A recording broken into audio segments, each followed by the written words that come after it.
In the rolling hills of Henrico County, Virginia, where tobacco fields stretched like green seas beneath the summer sun of 1784, the Caldwell family maintained one of the most prosperous plantations in the Commonwealth. To neighbors and visitors, they appeared as pillars of post-revolutionary society, wealthy, refined, and deeply religious. But buried within the walls of Millhaven Estate lay a secret so disturbing that when it finally surfaced in the winter of 1789, it would shake the very foundations of Virginia's aristocratic society. Court records from the period, sealed for over 2 centuries, reveal a tale of calculated deception, forged documents, and a young woman who discovered she had been raised from childhood for a purpose so sinister it defies comprehension. 23 witnesses testified to events so shocking that 3 judges recused themselves from the case, claiming moral inability to proceed. The authorities tried to bury this story, the church denied its existence, and the surviving family members fled Virginia never to return. But the truth, as it always does, eventually found its way to light.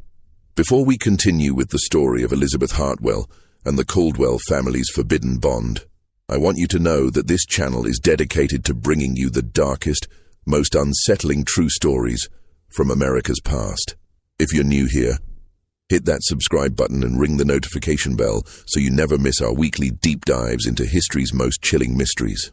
And tell me in the comments, what state are you listening from? I love hearing where our community of mystery lovers is tuning in from around the country. The documents that survived this scandal would remain locked in Richmond's courthouse basement until 1892, when a clerk cataloging old files discovered them by accident. His report to the Virginia Historical Society described the contents as too disturbing for public consumption, and they were sealed again for another 50 years. The story begins in the autumn of 1776, when Virginia was still reeling from the chaos of revolution and the promise of independence.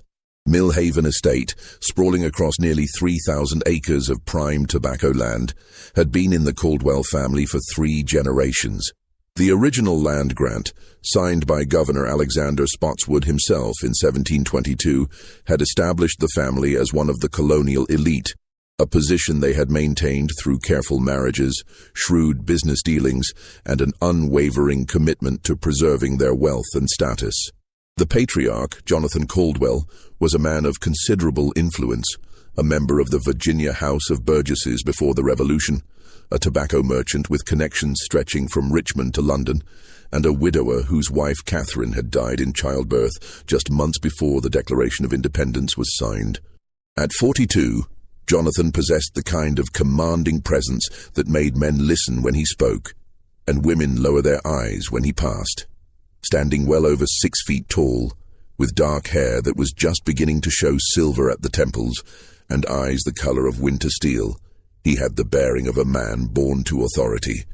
His late wife had been a Harrison, one of the first families of Virginia whose bloodline traced back to the earliest Jamestown settlers. Catherine Harrison Caldwell had brought both substantial dowry and unimpeachable social credentials to their union, elevating the Caldwell name to the highest echelons of colonial society. Their marriage, though brief, had been the talk of Richmond's social circles, uniting 2 of the most powerful tobacco fortunes in the Commonwealth. The war had disrupted traditional trade routes and created unprecedented opportunities for those clever enough to navigate the shifting political landscape. Jonathan had been among the first Virginia planters to recognize that the new nation would need new money, new alliances, and new ways of preserving old power.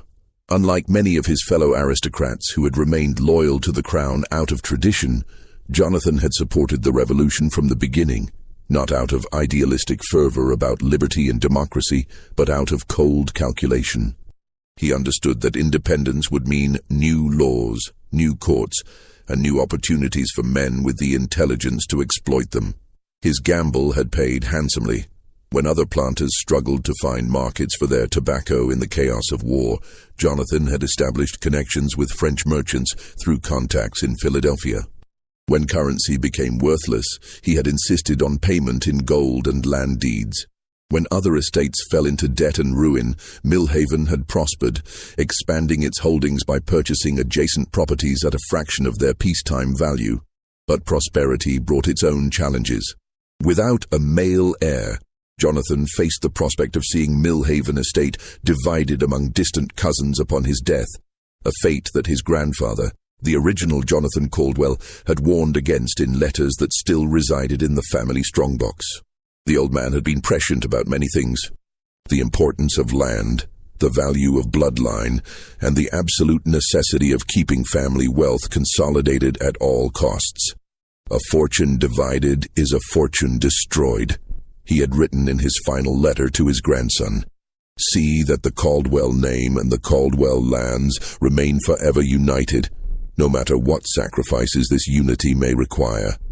The weight of this ancestral commandment pressed heavily on Jonathan's mind as he contemplated his future. He had considered remarrying. Indeed, several prominent Virginia families had made discreet inquiries about their unmarried daughters, but Jonathan found himself unable to stomach the thought of sharing his authority with another strong-willed woman like Catherine.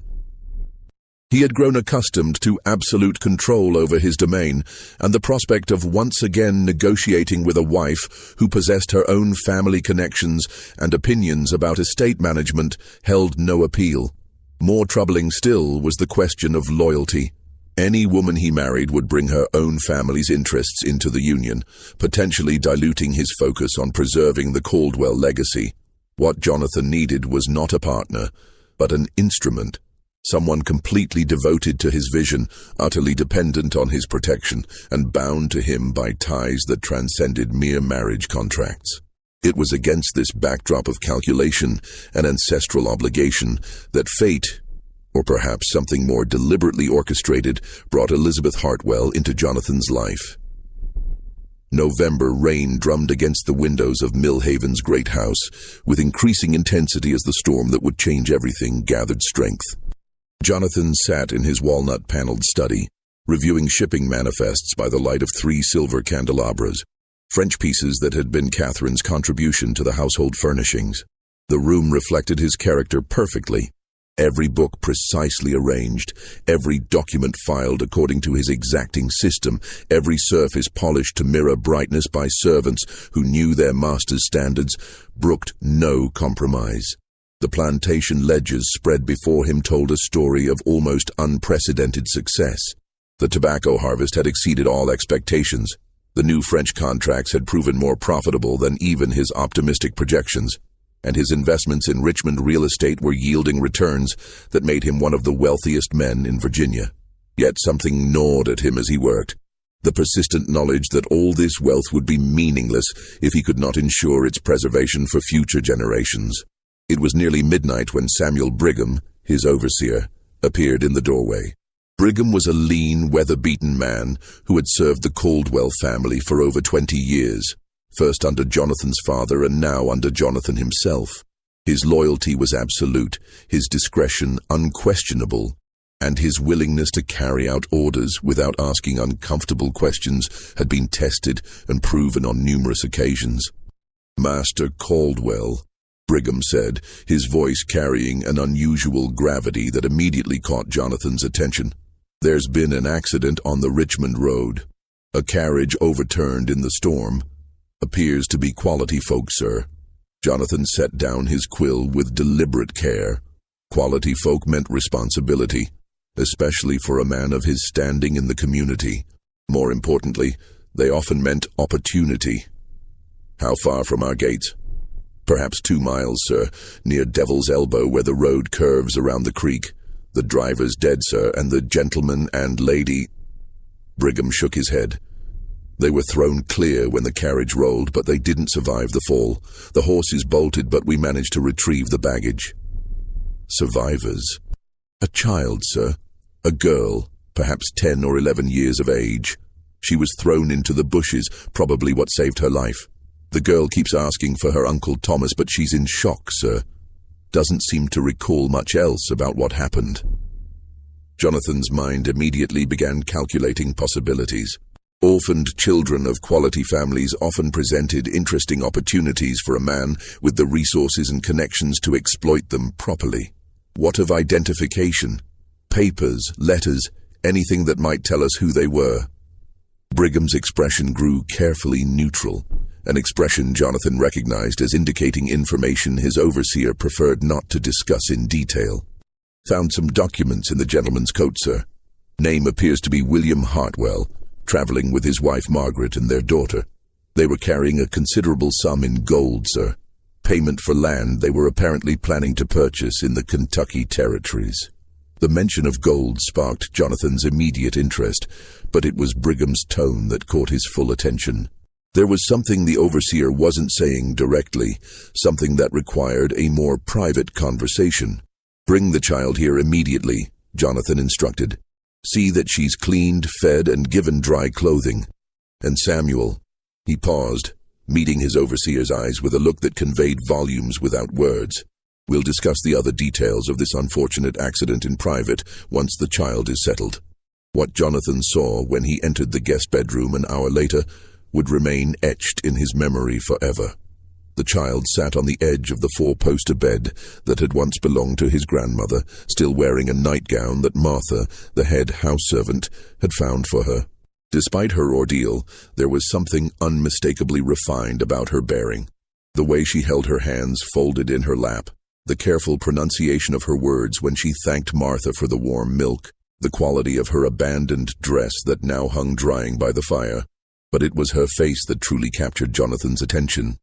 The child bore a striking resemblance to his late wife Catherine, particularly around the eyes and the delicate set of her jaw. Her hair, once it had been washed and dried, proved to be the same rich chestnut brown that Catherine's had been, and when she looked up at him with those large dark eyes, Jonathan felt a shock of recognition that made his breath catch in his throat. "What is your name, child?" Jonathan asked, his voice unusually gentle as he took a seat in the room's single chair, positioning himself at her eye level. "Elizabeth Hartwell," she replied, her voice barely above a whisper but carrying the refined accent of educated society. "My parents, are they truly gone?" Samuel said there was an accident, but I thought perhaps... The question hung in the air like smoke from the dying fire. Jonathan studied the girl's face more carefully, noting not just her resemblance to Catherine, but also the intelligence that sparkled in her eyes despite her obvious distress. This was no common orphan, no simple farm child who could be easily dismissed or quickly forgotten. This was a child of obvious good breeding, well-educated and articulate, who would be missed and sought after if she simply disappeared. But she was also completely alone, frightened, and utterly dependent on his charity for survival. "I'm afraid so, my dear," Jonathan said softly, reaching out to pat her hand in what appeared to be a gesture of paternal comfort. "But you're safe now. Tomorrow, we'll make inquiries about this Uncle Thomas you mentioned. We'll find your family and see that you're properly cared for." Even as he spoke these comforting words, Jonathan's mind was already working through possibilities that would have horrified a less calculating man. Here was a child of obvious quality, orphaned and alone, with family connections that were apparently distant and difficult to verify. The possibilities were not just intriguing, they were extraordinary. "Thank you, sir," Elizabeth said, her natural politeness shining through despite her exhaustion and grief. "You're very kind to take me in. I don't know what would have happened if your man hadn't found me." Jonathan's smile was warm and reassuring, masking thoughts that were anything but paternal. "Think nothing of it, my dear. It's our Christian duty to help those in need, and I suspect you and I are going to become very well acquainted indeed."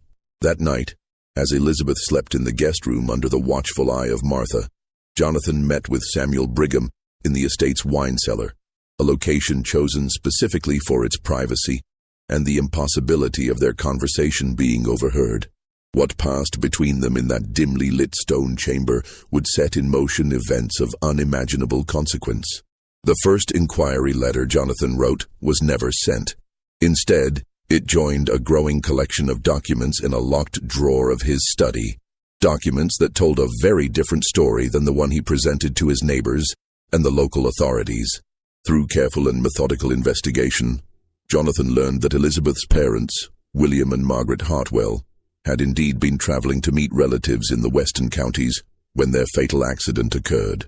But these relatives lived in the remote mountains near the Kentucky border, in settlements so distant and isolated that communication was sporadic at best and often took months to traverse the dangerous wilderness roads.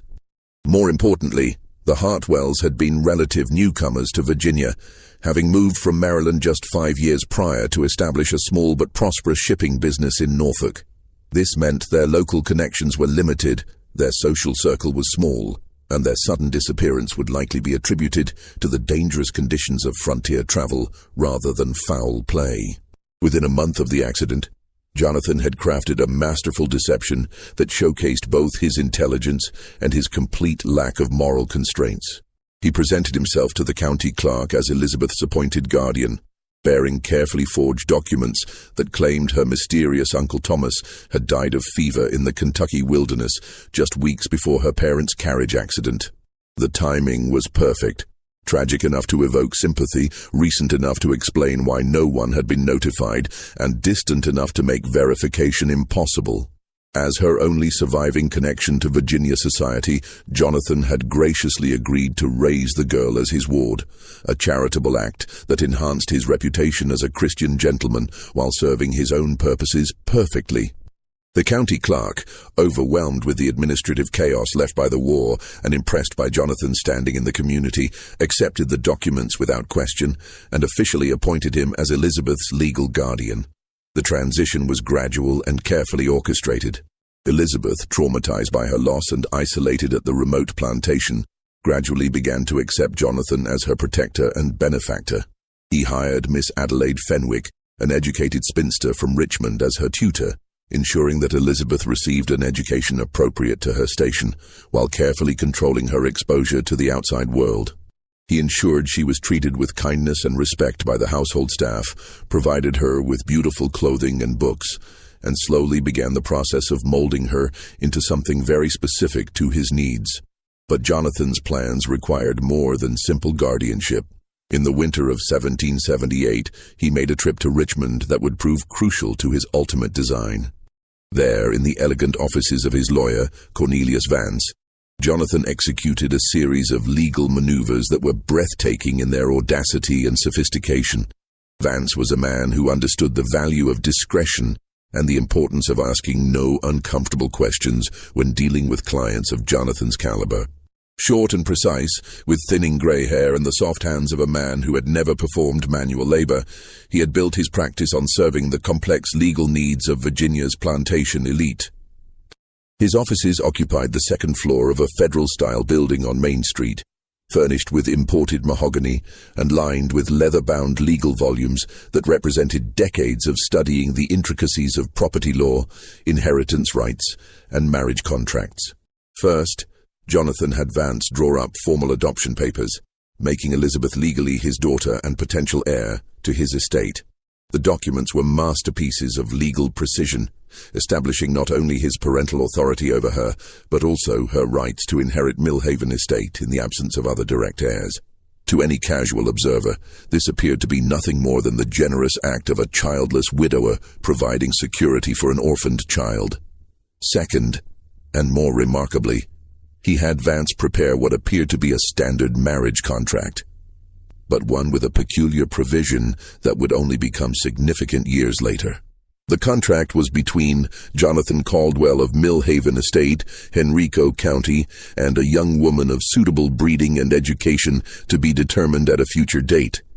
The language was deliberately vague, the timeline deliberately indefinite, and the specific identity of the bride deliberately omitted. Vance, well compensated for his discretion and his willingness to draft unusual documents without asking uncomfortable questions, raised no objections to the arrangement. In the complex world of Virginia property law, such open-ended marriage contracts were not entirely unprecedented. Wealthy men often arranged marriages years in advance to secure favorable business partnerships or consolidate family holdings. The adoption papers were filed with the county clerk and became part of the public record. The marriage contract was not. It remained in Vance's private files, waiting for the appropriate moment to be executed. As Elizabeth grew from child to adolescent under Jonathan's carefully controlled environment, His attention to her education became almost obsessive in its intensity and specificity. She learned French from a private tutor, Latin from the local minister, mathematics and literature from Miss Fenwick, and household management through careful observation of Martha's duties. She was trained in the social graces expected of a plantation mistress, the intricate protocols of Virginia society, and the complex business operations that kept a large estate profitable.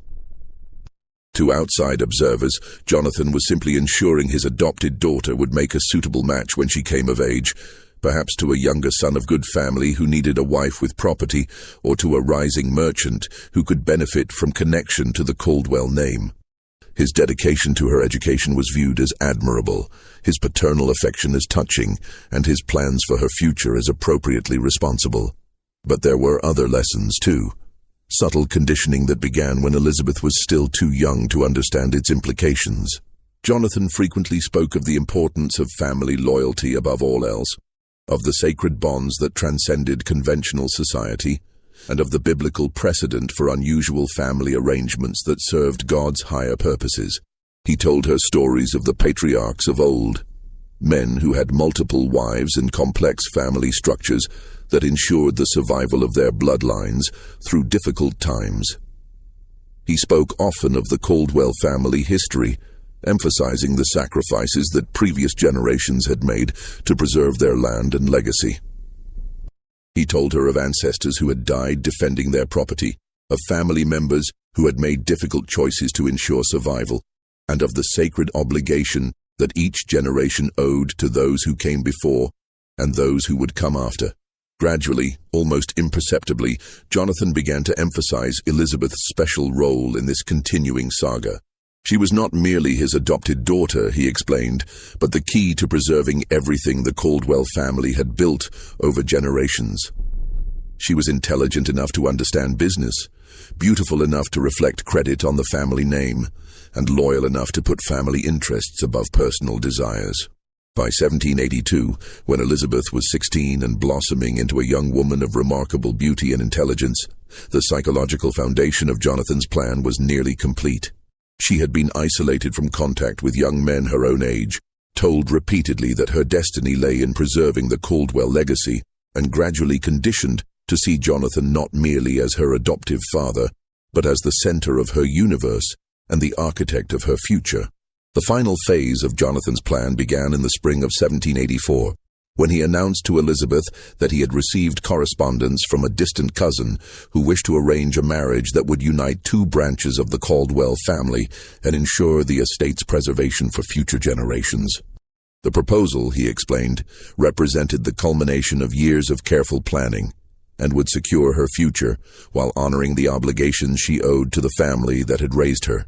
Elizabeth's first glimpse of her intended husband came in the form of an exquisite miniature portrait that Jonathan presented to her in his study on a warm April morning.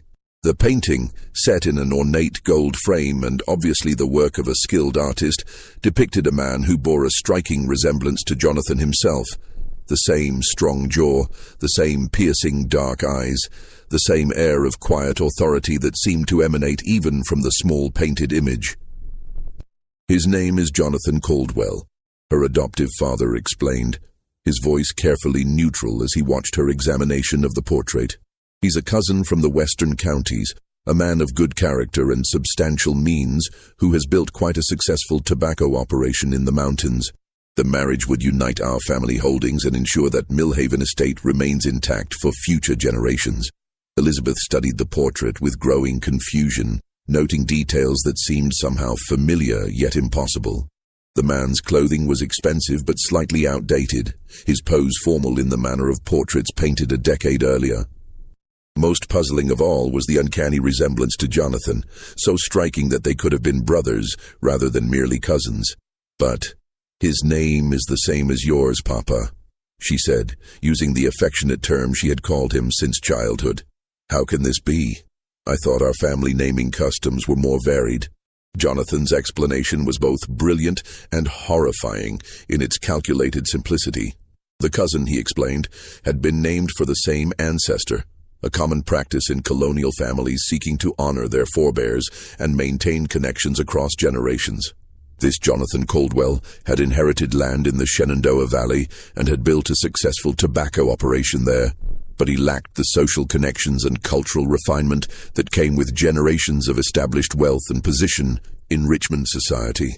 The marriage would benefit both parties, Jonathan continued with the smooth persuasiveness of a practiced manipulator. The cousin would gain access to Virginia's aristocratic society and the business connections that came with the Caldwell name, while Elizabeth would help preserve the family estate and ensure that her own future was secure. More importantly, the union would keep the family wealth consolidated rather than allowing it to be dispersed among various distant relatives who might not share their commitment to preserving the Caldwell legacy. "But I would be leaving you," Elizabeth said, and Jonathan was pleased to detect the genuine distress in her voice. Over the years, he had carefully cultivated her emotional dependence on him, ensuring that the thought of separation would be not just uncomfortable, but nearly unthinkable. "Not leaving, my dear," Jonathan replied, his voice soft with paternal affection that masked deeper, darker currents of satisfaction. "Expanding our family. This union has been arranged with great care to ensure that you will never be far from those who love you most. In fact, the arrangement includes provisions for your new husband to spend considerable time here at Mill Haven, helping to manage the combined operations of both estates." The wedding preparations began immediately, but they were unlike any Elizabeth had witnessed during her occasional visits to neighboring plantations or her rare trips to Richmond society events.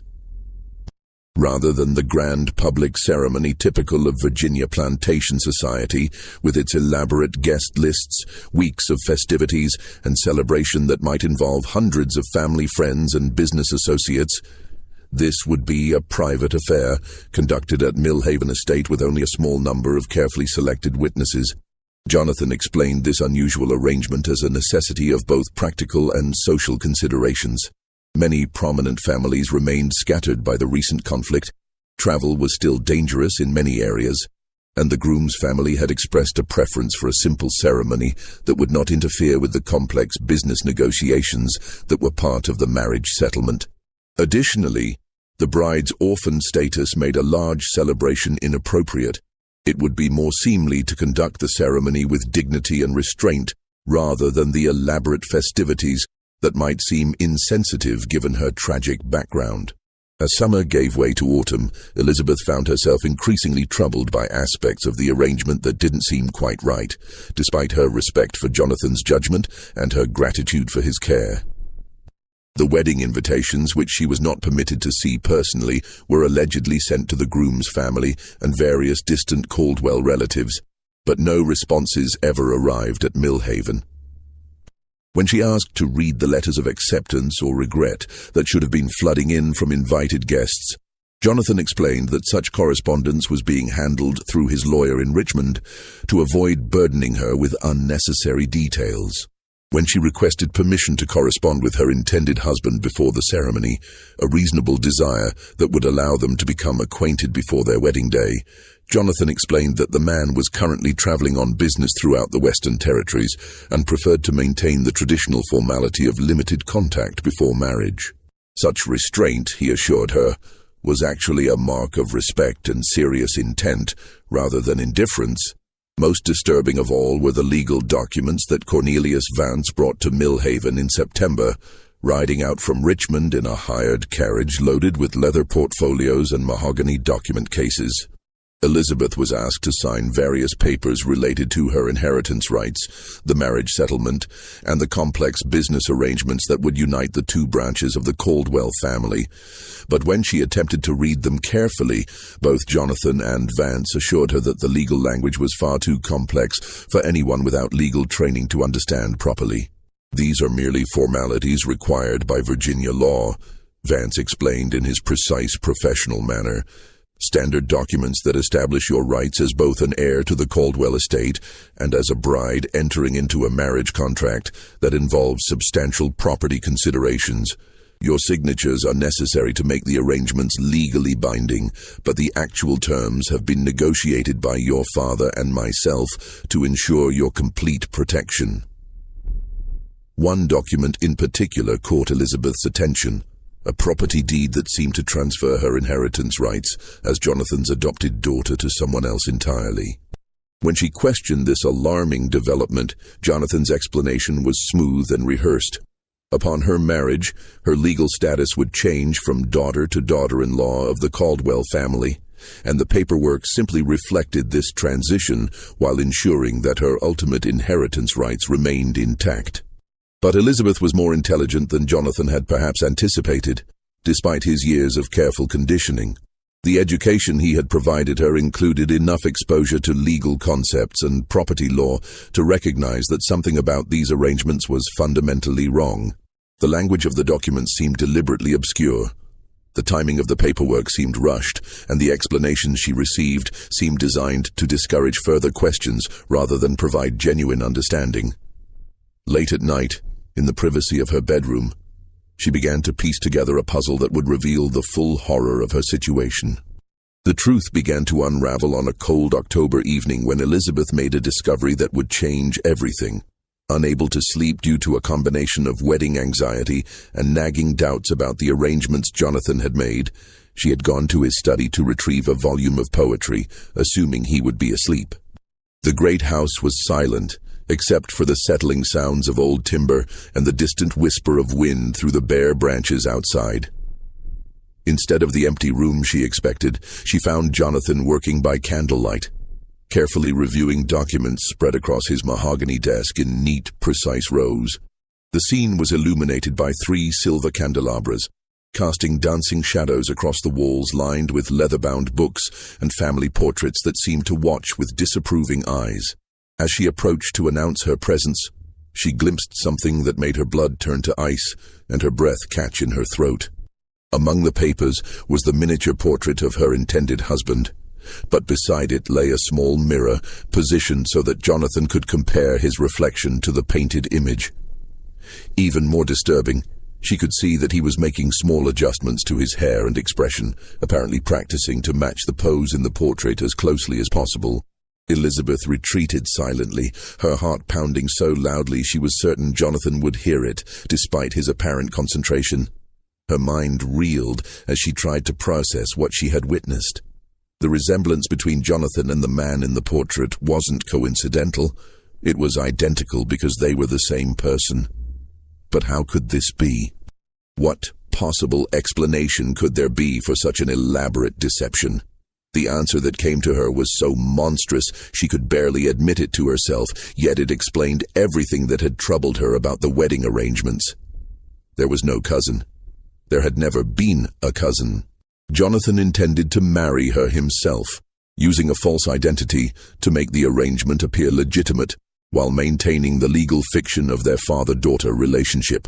Over the following days, Elizabeth began her own investigation, using the skills of observation and analysis that Jonathan himself had taught her during years of education and training. She started with the household correspondence, carefully examining letters when opportunities arose during her lessons with Miss Fenwick or her conversations with Martha about wedding preparations. What she found chilled her to the bone and confirmed her worst suspicions. There were no letters from any cousin named Jonathan Caldwell. There were, however, communications from Cornelius Vance discussing the special arrangements and the need for absolute discretion regarding the unusual nature of the ceremony. There were also bills from a Richmond portraitist for modifications to existing miniature, and payments to various merchants for clothing and accessories that seemed designed to alter someone's appearance. The breakthrough came when Elizabeth discovered a locked drawer in Jonathan's study during one of his trips to Richmond on business.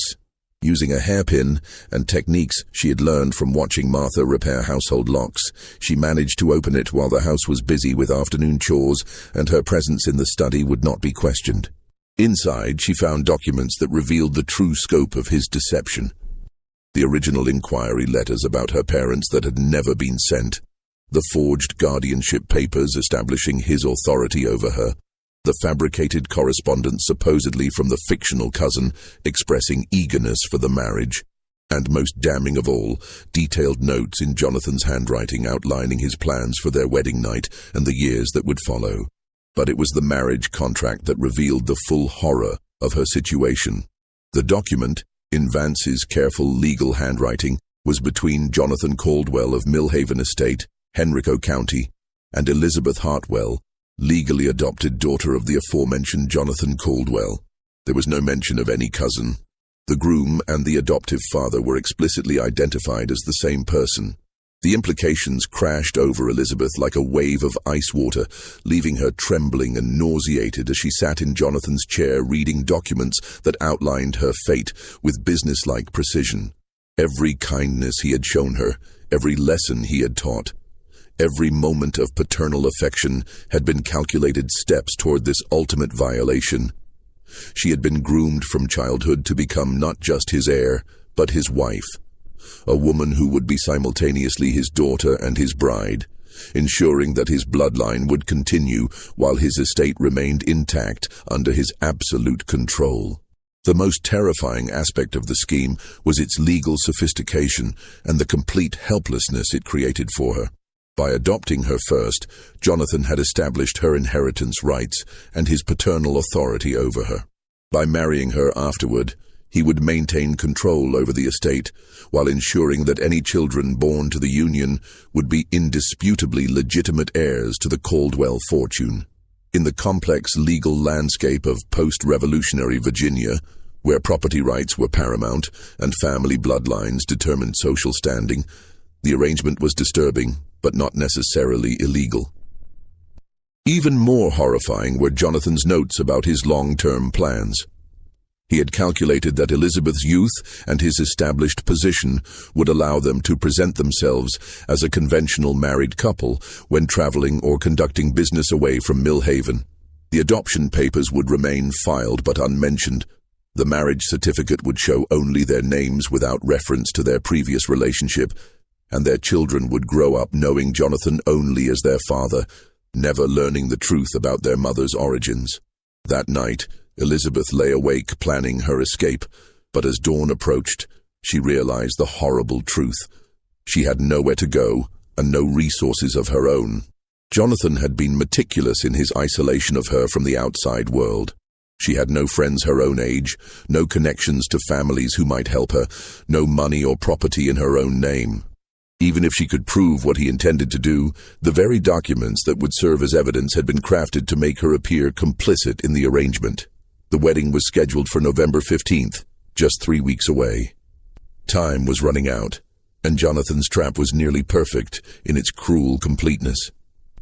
Elizabeth's opportunity came in the form of an unexpected visitor who arrived at Millhaven Estate like an answer to desperate prayers. On November 3rd, a traveling minister named Reverend Thomas Hartley appeared at their gates, seeking shelter for the night during his journey between parishes in the Virginia countryside. His surname made Elizabeth's heart race with a mixture of hope and terror. Could this be a connection to her true family?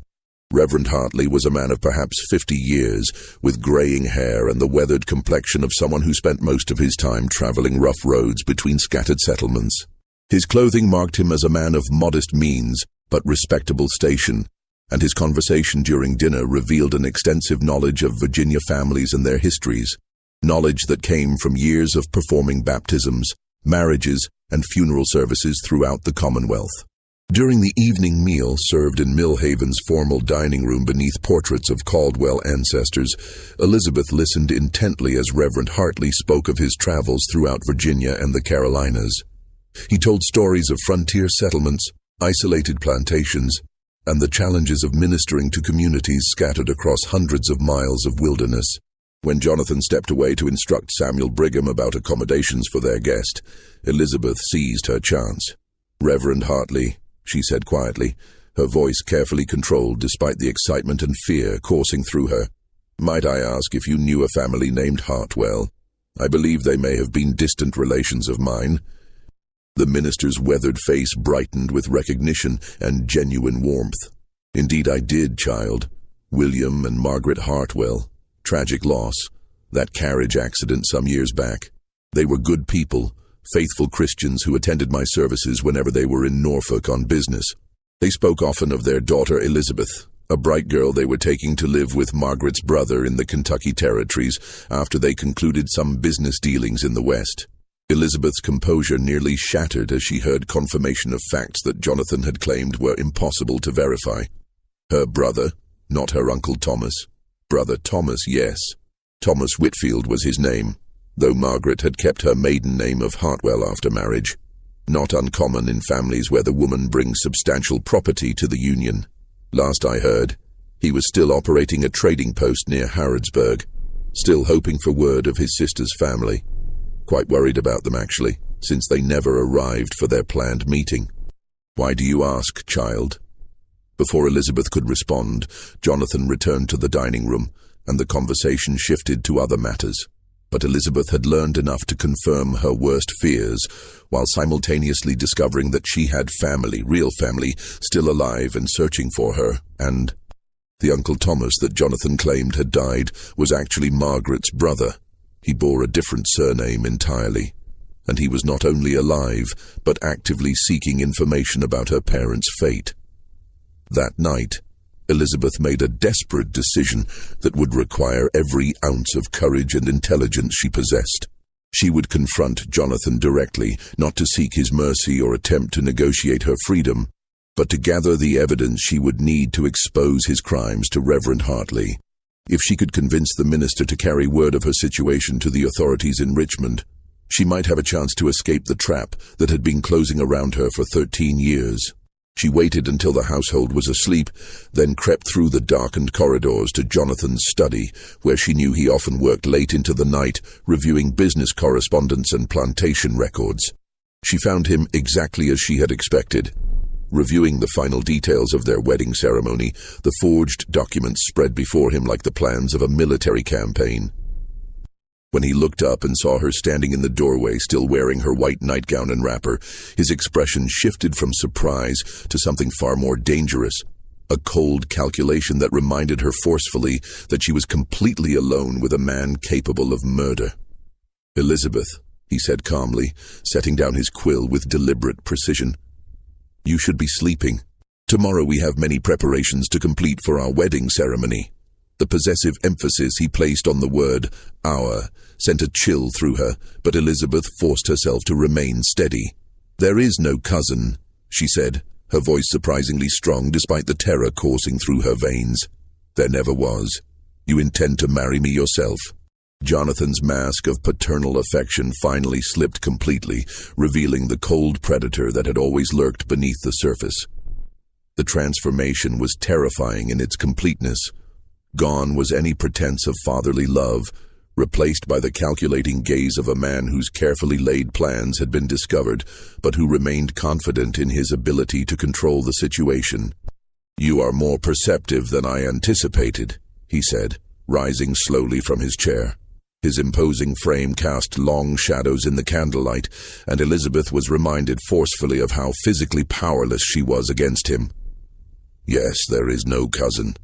And yes, in 12 days you will become my wife. You will also remain my daughter, my heir, and the mother of the children who will carry on the Caldwell name.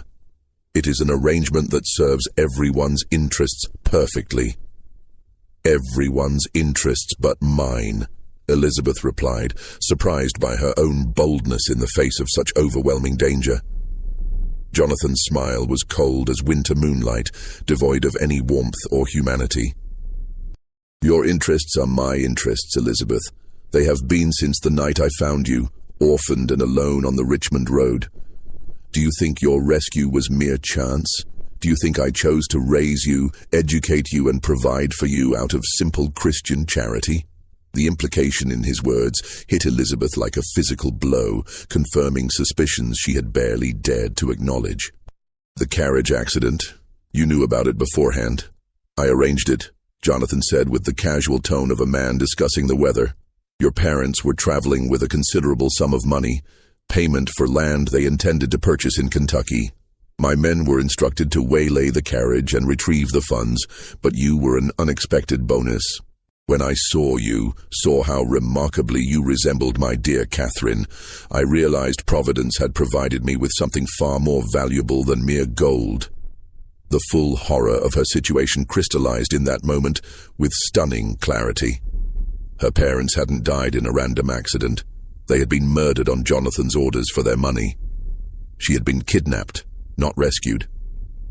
Everything about her life for the past 13 years had been built on violence, deception, and the calculated grooming of a child for purposes so evil they defied comprehension. "The law will not permit this," Elizabeth said, though even as she spoke, she knew the futility of the words in a society where women had virtually no rights, independent of their male relatives. Jonathan's laugh was genuinely amused, the sound echoing off the walls lined with law books and family portraits. "The law, my dear, is whatever men like me choose to make it. You are legally my daughter, which means you are under my absolute authority until marriage. You will legally become my wife, which means you will remain under my authority thereafter. The documents are all properly executed, witnessed by respectable men, and filed with the appropriate courts. There is no law in Virginia or anywhere else that can touch us." He moved closer as he spoke, and Elizabeth could smell the brandy on his breath, could see the cold satisfaction in his eyes as he contemplated his complete victory over her will and her future. "More importantly, my dear, you have nowhere to go and no one to help you. Your precious Uncle Thomas believes you died with your parents 13 years ago. You have no friends, no money, no connections to anyone who might assist you. Even if you could somehow escape Millhaven, you would be a penniless orphan with no proof of your identity and no way to survive." But Jonathan had underestimated one crucial factor. Elizabeth's desperation had been matched by 13 years of education and careful observation. She had learned not just literature and mathematics, but the art of reading people, understanding motivations and recognizing weaknesses, and she had identified Jonathan's greatest vulnerability, his overwhelming pride in his own cleverness. "You're right," she said quietly, allowing defeat to creep into her voice. "I have no choice but to accept what you've planned. But I need to understand something before I resign myself to this fate. How did you know my parents would be traveling that road with so much money? How did you arrange such a perfect ambush?" Jonathan's expression shifted to one of satisfied pride as he recognized what he thought was her capitulation. Like many intelligent criminals, he could not resist the opportunity to explain the brilliance of his scheme to someone who could appreciate its complexity. "Your father was a fool," he said, settling back into his chair with the air of a man enjoying the chance to boast of his achievements. He advertised his business dealings far too openly, spoke too freely in Norfolk taverns about his plans to purchase land in Kentucky. It was simple enough to learn the details of his journey, the route he planned to take, and the fact that he would be carrying enough gold to complete the purchase. As Jonathan continued his explanation, detailing the months of planning that had gone into her parents' murder and her own kidnapping, Elizabeth carefully memorized every word. She had no weapon, no way to overpower him physically, but she had something potentially more powerful, a witness sleeping upstairs who carried the moral authority of the church and the legal standing to be believed by magistrates and courts. What happened next became the subject of whispered speculation throughout Henrico County for decades afterward, a story that combined elements of justice, revenge, and divine providence in ways that defied easy explanation. On the morning of November 15th, 1789, the day scheduled for the wedding ceremony that would have completed Jonathan's monstrous plan, Millhaven Estate erupted in chaos that would destroy the Caldwell family forever and expose secrets that had been buried for 13 years. Elizabeth's plan was elegant in its simplicity and devastating in its execution, born from 13 years of careful education and desperate necessity. She had spent the previous 12 days not in passive resignation, but in methodical preparation that drew upon every skill Jonathan had taught her. Using her knowledge of the household routines, her access to Jonathan's study during his daily plantation inspections, and her understanding of the legal and business systems he had used to maintain his deception, she had methodically gathered evidence of his crimes. The evidence she compiled was overwhelming in its scope and damning in its specificity. She carefully copied the forged guardianship papers that established Jonathan's authority over her, the fabricated correspondence supposedly from the fictional cousin, the detailed financial records showing payments to the men who had carried out the attack on the Hartwell carriage, and most importantly, Jonathan's own notes outlining his long-term plans for their marriage and the children he expected her to bear. But Elizabeth understood that evidence alone would not be enough to bring down a man of Jonathan's wealth, connections, and social standing. She needed something more dramatic, more public, and more legally binding. She needed witnesses whose testimony could not be dismissed or suppressed, and she needed to create a situation where Jonathan's crimes would be exposed in a way that made denial impossible. The wedding ceremony was scheduled to take place in Millhaven's Great Hall, with Reverend Charles Pemberton officiating, and a carefully selected gathering of witnesses that included Cornelius Vance, several neighboring planters and their wives, local magistrates, and prominent members of Richmond society. To these witnesses, the event would appear to be nothing more than the wedding of a devoted guardian to his adopted daughter. Unusual, perhaps, but not unprecedented in a society where property considerations often trumped personal preferences in marriage arrangements. Elizabeth appeared in her bridal gown, a dress of ivory silk that had belonged to Jonathan's first wife, Catherine, altered to fit her smaller frame, looking pale but composed. Her hair had been arranged in the elaborate style, fashionable among Virginia society ladies, adorned with pearls that had been Catherine's wedding jewelry. To the assembled guests, she appeared to be a beautiful and appropriately nervous bride, perhaps overwhelmed by the significance of the day, but resigned to her duty. Jonathan stood beside her wearing his finest clothing, a coat of midnight blue wool, buff-colored waistcoat, and pristine white stock that emphasized his commanding presence. His satisfaction was evident in every line of his posture as he prepared to achieve something remarkable. A marriage that would preserve his estate, continue his bloodline, and maintain his social standing while violating every moral principle of civilized society. Reverend Pemberton, an elderly minister who had served Virginia Plantation Society for over 30 years, began the ceremony with the traditional words that had united countless couples throughout the Commonwealth. His voice carried the weight of religious authority as he spoke of the sacred bonds of matrimony, the duties of husband and wife, and the divine blessing that attended the union of two souls in Christian marriage. As the ceremony progressed through its familiar rhythms, the assembled witnesses began to relax into the comfort of ancient ritual. This was, after all, simply another plantation wedding, perhaps unusual in its circumstances, but following patterns they had witnessed countless times before. The bride was beautiful, the groom was prosperous, and the match would serve the practical purposes that governed most aristocratic marriages. Reverend Pemberton had reached the traditional question about impediments to the marriage. If any man can show just cause why they may not lawfully be joined together, let him now speak, or else hereafter forever hold his peace. When Elizabeth spoke in a voice that carried clearly throughout the hall, "I must confess a deception before God and these witnesses," she said, her words cutting through the ceremonial atmosphere like a blade. "I am not Elizabeth Caldwell, adopted daughter of Jonathan Caldwell. I am Elizabeth Hartwell, and this man murdered my parents to steal their gold and kidnap me for the purpose you see here today." The reaction was immediate and explosive. Jonathan attempted to silence her, claiming she was suffering from bridal nerves and the hysteria that sometimes affected young women facing the responsibilities of marriage. But Elizabeth had prepared for this moment with the thoroughness of a lawyer preparing for trial. She produced the documents she had stolen from his study, handing them to Reverend Pemberton and the assembled witnesses with a calm precision that made her accusations impossible to dismiss as feminine hysteria. As the evidence was examined by men who understood legal documents and financial records, the full scope of Jonathan's crimes became undeniable.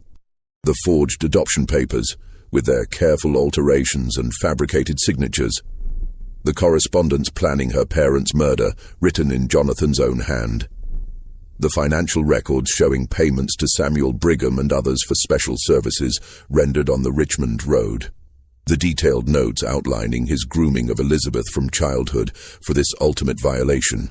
It was all there, documented with the meticulous precision of a man who had never imagined his crimes would be exposed. But Elizabeth had one final revelation that would ensure Jonathan could never escape justice through legal technicalities or social connections.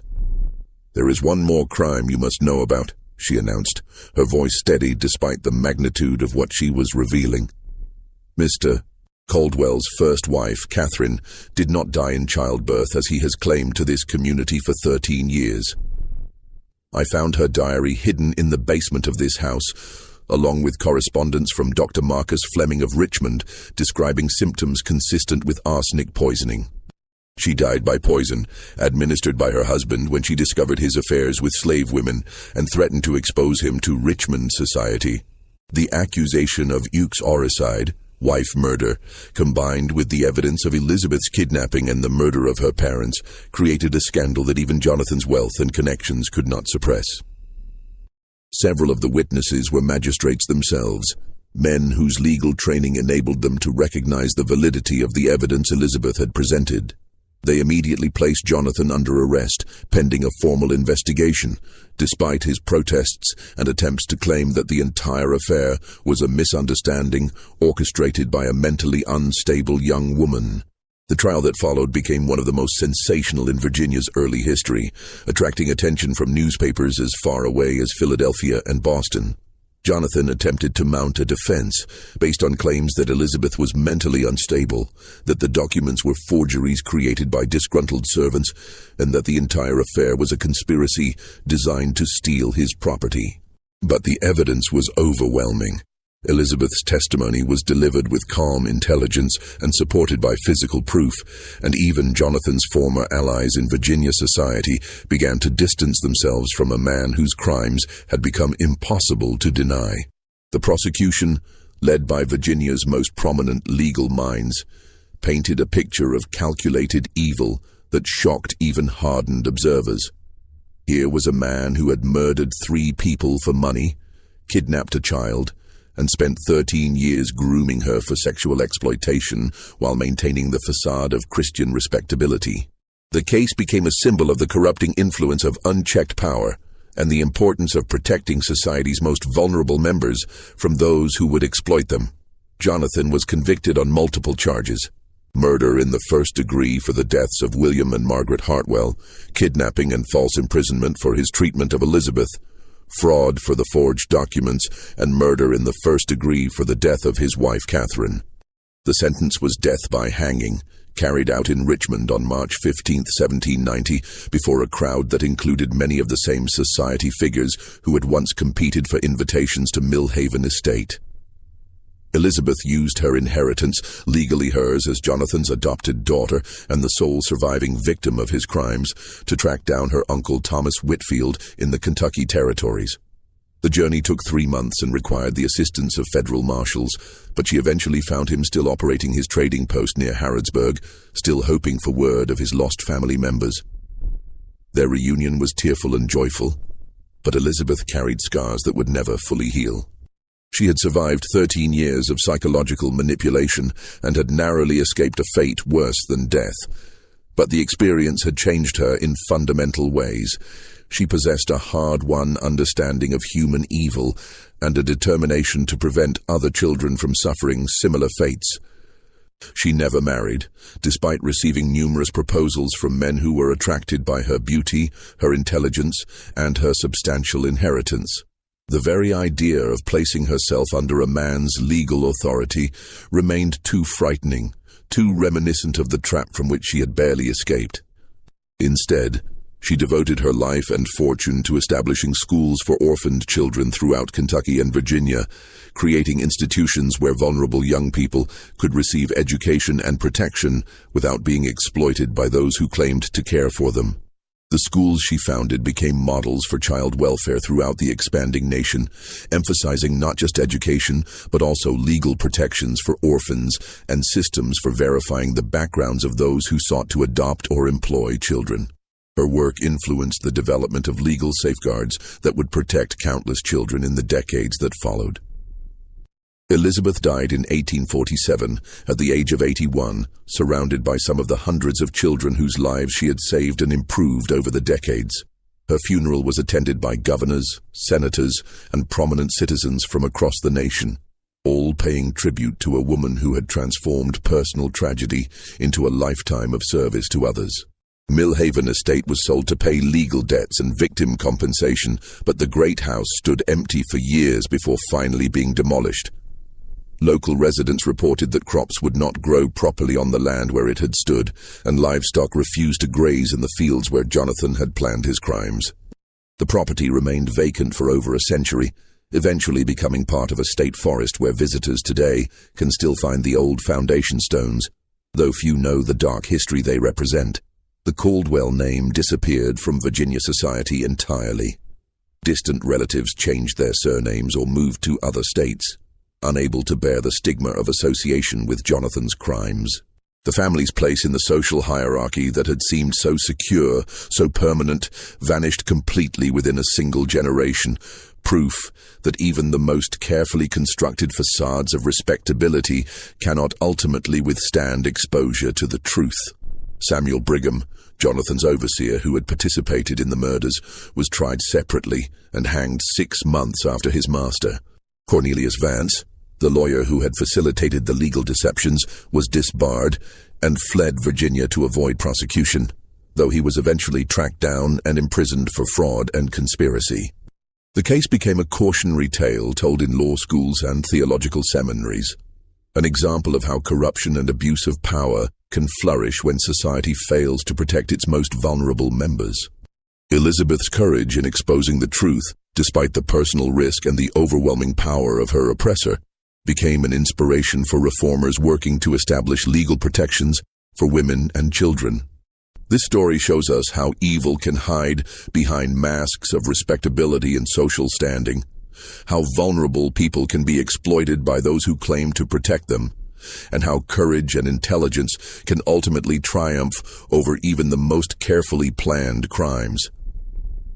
Elizabeth Hartwell's determination to seek justice not only saved her own life, but prevented Jonathan Caldwell from claiming other victims and established protections that would benefit countless children in the years to come. What do you think of this story? Do you believe such elaborate deceptions and systematic abuse were possible in the legal chaos of post-revolutionary America? How do you think Elizabeth found the courage to risk everything by exposing Jonathan's crimes when she had no guarantee that anyone would believe her or help her? Leave your comment below and share your thoughts about how one woman's intelligence and determination brought down a seemingly untouchable predator who had hidden his evil behind wealth and social position. If you enjoyed this dark tale from Virginia's hidden history, subscribe to Liturgy of Fear, hit the notification bell so you never miss our weekly explorations of America's most chilling historical mysteries, and share this video with someone who appreciates stories of courage triumphing over calculated evil. Until next time, remember that the most terrifying monsters often wear the most civilized masks, and that sometimes the greatest heroes are those who refuse to remain silent in the face of unspeakable injustice.